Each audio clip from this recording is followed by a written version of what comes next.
Let's move on to this story now. Experts are warning of a growing problem of underinsurance in terms of life cover in South Africa. Recent studies by the Financial Sector Conduct Authority show that only 10% of South African consumers have life insurance cover. That figure is down from 12% in 2019. Let's discuss this further. We're joined by Mark Barrington. He's the Head of Strategy and Insights at Hollard Solution Division. Thank you very much for your time this morning, Mark. I've mentioned it in my intro briefly in terms of people taking up life cover having come down, but maybe give us a sense of what the research showed around the reasoning around this. Good morning, Rafua, and to the viewers. Yes, a little bit of an alarming statistic that it's coming down from a 12% to a 10% take-up in South Africa. A couple of different things. I think South Africa as a whole has seen some changes over the last 2 years off the back of COVID.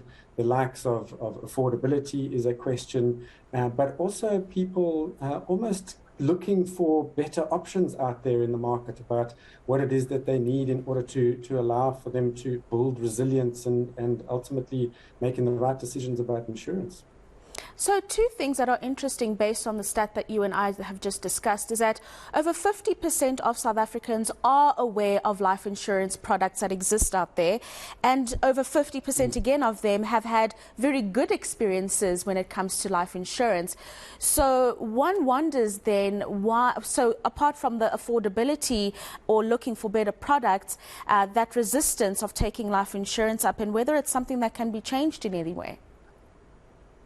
Absolutely. We fundamentally believe that it can. And Rafua, just to give a sense as to where our approach is going around it, is we really believe that the average South African has a very entrenched idea of what insurance is. If you can think about the broader cultural relevance of funerals and funeral insurance associated with that, but there are some kind of segments in the broader South African landscape that we feel almost need a little bit more when it comes to financial literacy.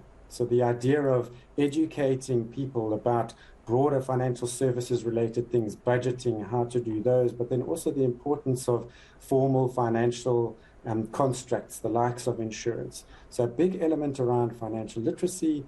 Another piece is around appropriate advice to the market. What we have seen is that people understand generally the need for these type of things, but they don't know where to go in order to get the advice that they need in order to be able to navigate what can be seen as a relatively complicated financial decision.